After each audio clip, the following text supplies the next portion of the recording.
नमस्कार, स्वागत है आपका मुनाफे की मंडी में, जहां हम आपको कमोडिटी मार्केट की तमाम खबरों के साथ बेहतरीन ट्रेडिंग कॉल्स भी लेकर आते हैं। हमारे साथ तीन मेहमान हैं आज। जतिन त्रिवेदी हैं एलकेपी सिक्योरिटीज से, अमित सजेजा हैं मोतीलाल ओसवाल से, तरुण ससंगी हैं ओरियो ई मंडी से, और साथ ही तपिश पांडे होंगे एसएमसी ग्लोबल से, जिनसे हम बात करेंगे रुपए की गिरावट को लेकर कि रुपए में इतनी कमजोरी क्यों दिख रही है और आगे किस तरह के रेंज रुपए में देखने को मिल सकते हैं। लेकिन फटाफट से आपको टॉप 10 खबरें बता देते हैं। गोल्ड और सिल्वर की अगर बात करें तो कल की मुनाफा वसूली के बाद यहां पर आज हल्की तेजी दिख रही है। हालांकि अभी भी सोना 60,000 रुपए के नीचे है और चांदी 72,500 रुपए के नीचे।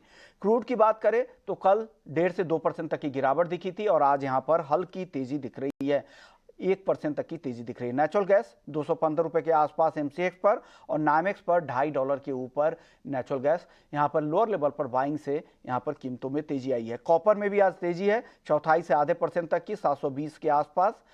वहीं एग्री मार्केट में जीरा आज सुस्ती दिखा रहा है। मुनाफा वसूली के बाद अब दायरे में कारोबार हो रहा है। 44,500 रुपए के आसपास जीरा का जून वायदा और धनिया 6,600 रुपए के करीब। हल्दी में भी आज तेजी दिख रही है, 8,300 रुपए के आसपास। मुनाफा वसूली के बाद अब हल्की तेजी वापस लौटी है। इसबगोल 2% की यहां पर गिरावट दिख रही है, 24,000 के नीचे अब इसबगोल का वायदा आ चुका है। ग्वार की बात करें तो ग्वार गम 11,100 पे और ग्वार सीड का वायदा 5,600 रुपए के नीचे आज दायरे में ही कारोबार, शुरुआती कारोबार में दिख रही है। लेकिन चलिए सबसे पहले बात रुपए की कर लेते हैं, क्योंकि रुपया लगातार नया निचला स्तर बना रहा है। 82 रुपए 80 पैसे के करीब जा चुका है। क्या हमारे साथ तपिश पांडे। तपिश, क्या लग रहा है आपको, क्या जल्द रुपया नया रिकॉर्ड निचला स्तर बना सकता है क्या? गुड मॉर्निंग विश्वमोहन जी। गुड मॉर्निंग सर, बताइए। मई की स्टार्टिंग पे एलन ने बोला था कि जून फर्स्ट वीक पे, 1 ऑफ जून तक हो सकता है यूएस के पास फंडिंग लिक्विडिटी क्राइसिस आ जाए, फंड क्राइसिस आ जाए। तो वो रिक्वेस्ट कर रही थी कि यूएस गवर्नमेंट डेट सीलिंग को रेज करे या सस्पेंड करे। जैसे जैसे 1 जून नजदीक आता जाएगा, सेफ हेवन की डिमांड बढ़ती जाएगी और डॉलर में भी हमें एक स्ट्रेंथ देखने को मिलेगी। अभी रिसेंटली यूएस का जो इकोनॉमिक डेटा था वो काफी अच्छा आया है, जिसके कारण जो हम रेट हाइक पॉज ऑलमोस्ट हम सब समझ के चल रहे थे। यूएस फेड फंड मीटर में 5% की प्रोबेबिलिटी थी रेट हाइक की जून पे। अभी वो पिछले 2 सप्ताह पहले, अभी हम बात करें आज, वो 40% के आसपास आ चुकी है। तो जो रेट पॉज का एक्सपेक्टेशन था वो थोड़ा सा क्वेश्चन में जा चुका है। वहीं पे अभी रिसेंटली हमने चाइनीज युआन पे भी $7 से भी नीचे की गिरावट देखी, क्योंकि ग्लोबल रिसेशन के कारण डिमांड में कमी हमें देखने को मिली है। साथ ही थोड़ा सा चाइनीज इकोनॉमी इंडिकेटर्स भी अच्छे नहीं आए थे। तो सभी इंडिकेशन जो हैं डॉलर के फेवर पे हैं और इमर्जिंग इकोनॉमीज के अगेंस्ट थे।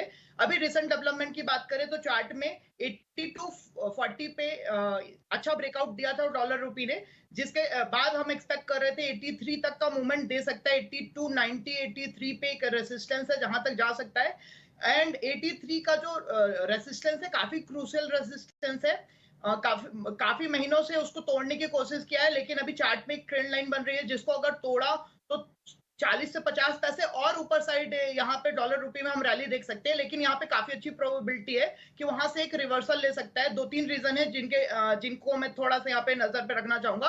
पहला रीजन ये है कि ऑलरेडी ओवरबॉट हो चुका है चार्ट में, तो एक रिकवरी यहाँ पे एक्सपेक्ट कर सकते हैं। आरएसआई नियर टू 70 चल रहा है फ्यूचर पे। दूसरा, आज आरबीआई के बोर्ड की मीटिंग भी चल रही है, जहां पे हम एक्सपेक्ट कर रहे हैं कि आरबीआई गवर्नमेंट को नियरली $10 बिलियन का डिविडेंड दे सकता है, जो कि एक्सपेक्टेशन से कहीं ज्यादा है, जिससे फिजिकल डेफिसिट में हमें काफी अच्छा रिलैक्सेशन देखने को मिलेगा, जो रुपये के लिए पॉजिटिव हो सकता है। और 80 टू 90 टू 83 के आसपास आरबीआई का एक स्ट्रॉन्ग इंटरवेंशन भी हम एक्सपेक्ट कर सकते हैं। सो क्रूशियल लेवल यहाँ पे जो भी इंपोर्टर एक्सपोर्टर ट्रेडर है उनको यही सलाह रहेगी, मार्केट में थोड़ी नजर बना के रखें। 83 अगर क्रॉस करता है तो 40 से 50 पैसे और ऊपर जा सकता है, लेकिन 83 अगर होल्ड करता है तो वहां से हमें एक डिसेंट रिवर्सल भी देखने को मिल सकता है। ओके, यानी 83 होल्ड करता है। क्या लग रहा है 83 के आसपास क्या आरबीआई इंटरवीन कर सकता है तपिश क्या? बिल्कुल सर, यहाँ पे बोर्ड मीटिंग भी है जैसा मैंने बोला, और हमने पहले भी देखा है जब भी RSI 70 जाता है तो वहां पे RBI के इंटरवेंशन की प्रोबेबिलिटी काफी ज्यादा हो जाती है। तो RSI पे टेक्निकल चार्ट में भी देखा जाए तो 70 के ऊपर डॉलर रुपी बहुत ज्यादा टिका नहीं है, तो इंटरवेंशन के चांसेस काफी हाई रहेंगे 80 टू 80 के ऊपर। शुक्रिया तपिश, आपने वक्त निकाला और डॉलर रुपये पे राय रखी है। तरुण जी, आप बताइए क्या लग रहा है, अब रुपए की ये गिरावट आपको कितनी और गहराती दिख रही है? क्या 83 के ऊपर वापस रुपया जा सकता है क्या डॉलर के मुकाबले? Hi, good morning wish Mohan ji. I think काफी समय से हम देख रहे हैं रेंज का ट्रेड है, 80 नीचे की तरफ, 83 ऊपर की तरफ प्राइस ब्रेक नहीं कर रहा है। आई थिंक ये जो साइडवेज मूवमेंट है वो कंटिन्यू करेगा और हमें नहीं लगता कि रुपये में यहाँ से ज्यादा करेक्शन आएगा। It's like in range weakness, but undertone रुपये का भी साइडवेज है। चलिए, अब लेकिन कमोडिटी मार्केट में उसका बहुत ज्यादा फायदा नहीं मिल रहा है रुपए की कमजोरी की वजह से। गोल्ड और सिल्वर को क्या दिन के दौरान तेजी है और बढ़ सकती है क्या? जतिन, क्या सलाह है गोल्ड सिल्वर के ट्रेडर्स के लिए? शोमन जी, देखिए रुपए का जो ये गिरावट रहा है उसके पीछे हमने देखा है कि गोल्ड और सिल्वर को थोड़ा सा सपोर्ट जरूर मिला है एमसीएक्स पर, क्योंकि जो अगर रुपया यहाँ से गिरा नहीं होता तो गोल्ड और सिल्वर आपको कहीं ना कहीं 59,200 59,000 के आसपास गोल्ड मिलता, और सिल्वर जो है वो 70,000 के आसपास, 71,000 के आसपास हो सकता। लेकिन क्योंकि रुपए की जो गिरावट है ऑलरेडी गोल्ड और सिल्वर को पॉजिटिव टेरिटरी में दिखा रही है और कंपेयर टू कॉमेक्स। लेकिन जिस तरह से अगर मार्केट में थोड़ी बहुत स्टेबिलिटी रहेगी और अगर डॉलर इंडेक्स के अंदर थोड़ा सा स्टेबिलिटी रहेगा तो रुपए यहाँ से थोड़ा सा साइडवेज बन सकता है। जिस तरह से जो रुपए की चाल चल रही है वो नेगेटिव है डेफिनेटली। 80 टू 40, 80 टू 45 के ऊपर जब तक क्लोजिंग नहीं आती रुपए की, तब तक मेरे लिए रुपया जो है थोड़ा सा नेगेटिव में है ट्रेंड में, और 83 का लक्ष्य जो है डेफिनेटली एक बार टेस्ट जरूर जा सकता है। आरबीआई की इंटरवेंशन यहाँ वहाँ पे जरूर हो सकती है। डेफिनेटली स्पीकिंग अबाउट जो ट्रेंड है फिलहाल जो डॉलर इंडेक्स का पॉजिटिविटी का, उसके कारण गोल्ड और सिल्वर का वीकनेस जो दौरान देखने मिल सकता है। इंट्राडे में जो भी अगर पॉजिटिव मूव आनी है तो रुपए के कारण नहीं आएगी, रुपए की गिरावट के कारण, क्योंकि रुपए का गिरावट मुझे लग रहा है आज के दिन के हिसाब से यहाँ पे थोड़ा सा स्टेबल रहेगा इन सरों के आसपास। अगर तेजी आनी है गोल्ड सिल्वर के अंदर तो कॉमेक्स के अंदर बाइंग आएगी तो ही होगा, वरना रेंज बाउंड मार्केट जो कंटिन्यू रहेगा, क्योंकि आज कोई स्पेसिफिक डेटा भी नहीं है। एक बड़ी स्पीच है फेडरल डेस्क के जो की तरफ से, चेयरपर्सन की तरफ से, पॉवेल साहब की तरफ से, लेकिन उसका वर्णन जो मुझे लग रहा है नेक्स्ट वीक देखने मिलेगा। आज के दिन में अगर शाम के टाइम पे, शाम के समय में अगर लाइव मार्केट में होता है स्पीच तो डेफिनेटली यहाँ पर उसका इजाफा देखने मिल सकता है। ट्रेंड वाइज देखने जाऊँ तो थोड़ा सा शॉर्ट कवरिंग में एक्सपेक्ट कर रहा हूँ गोल्ड के प्राइजेस में स्पेशली।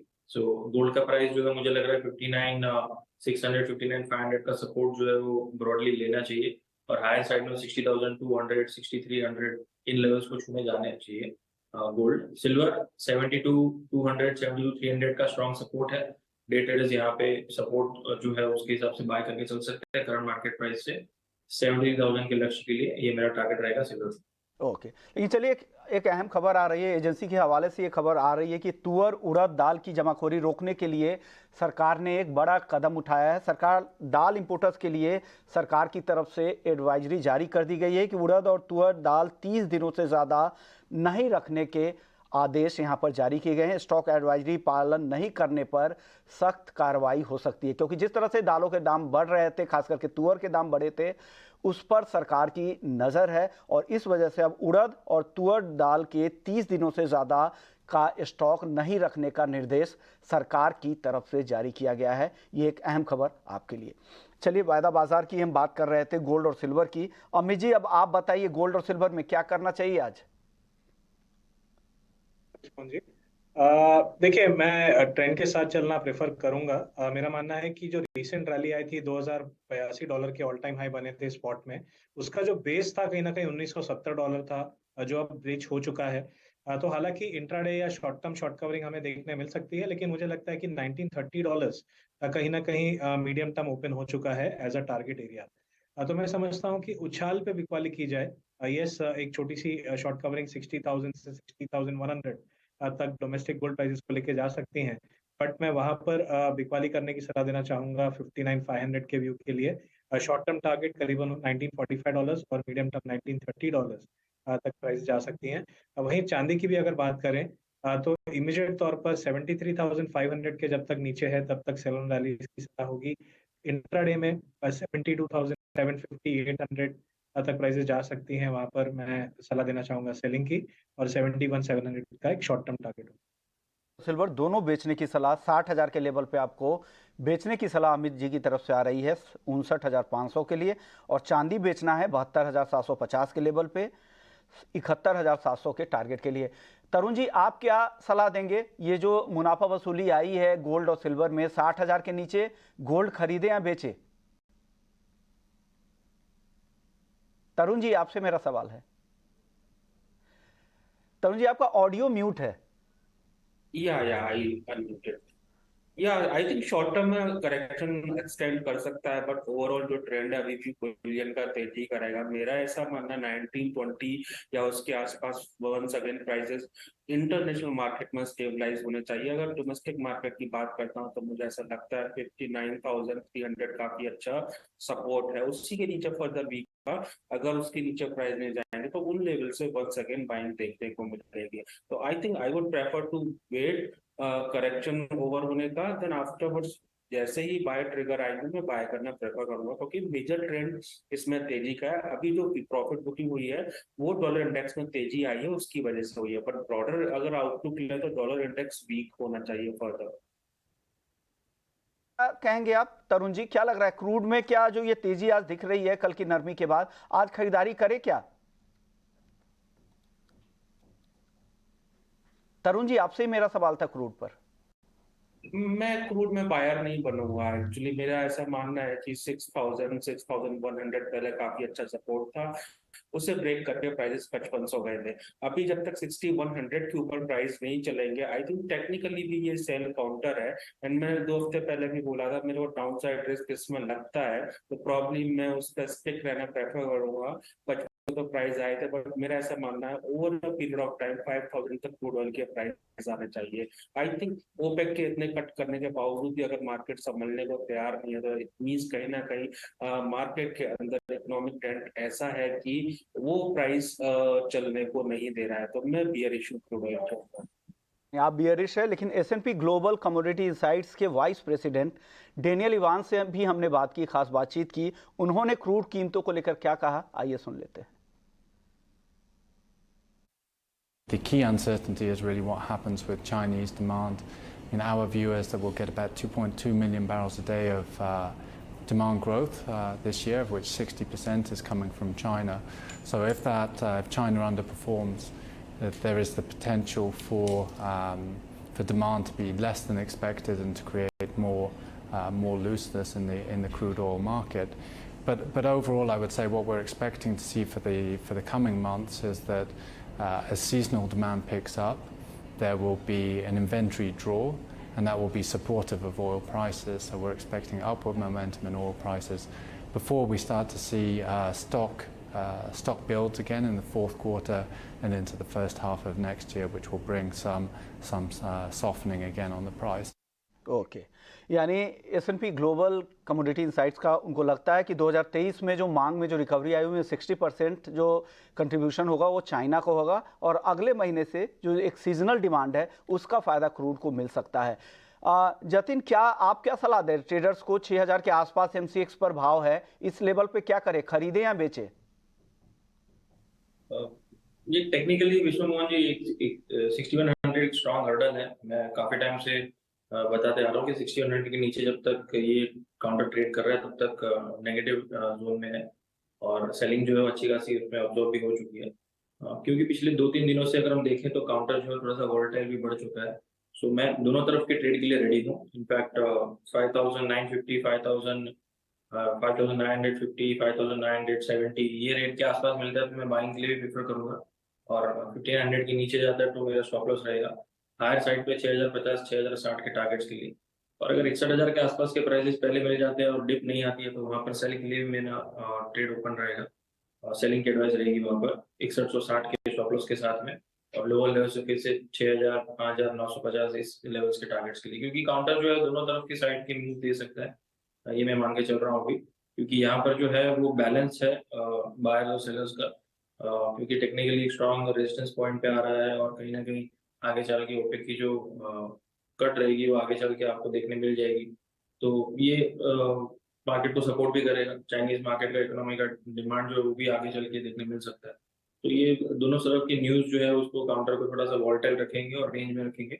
सो लेवल स्पेसिफिकली मैं अगर देखने जाऊँ तो मेरा रिकमेंडेशन रहेगा लोअर लेवल से बाइंग का भी ओपन रखें ट्रेड लेने के लिए, और हायर लेवल्स पे सेलिंग का जो मैंने बताया लेवल वाइज उसको भी ध्यान में रखें।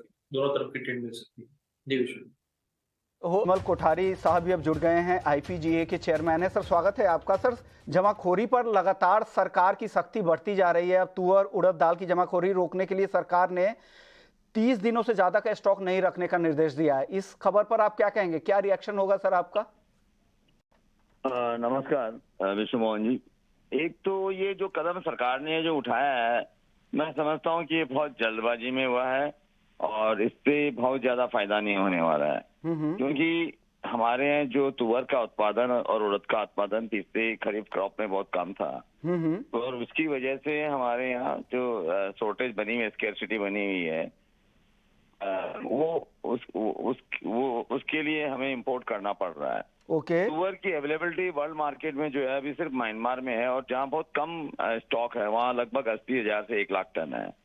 इंडिया में जो इम्पोर्टेड स्टॉक है, अगर सारे पोर्ट्स को हम देखें तो मेरे ख्याल से 80,000 से 1 लाख टन से ज्यादा इम्पोर्टेड तुअर इंडिया में सभी पोर्ट्स में मिला के इससे ज्यादा तुअर नहीं है। ओके। तो जिसमें मुख्यतः बम्बई और चेन्नई में ये इम्पोर्ट होता है, तो अगर इनको दोनों को मिलाएं तो 1 लाख टन से ज्यादा तुअर नहीं है। ये तुअर अगर आप कहेंगे 30 दिन में आप इसे निकाल दीजिए, तो फिर 30 दिन के बाद क्या होगा? फिर आपके पास कोई तुअर बचेगी नहीं, क्योंकि इम्पोर्ट अब जो तुअर आने वाली है सिर्फ म्यांमार से आएगी, और वो सिर्फ वहाँ पे म्यांमार में अभी जो स्टॉक है 80 से 1 लाख हजार टन है, जैसा मैंने बताया।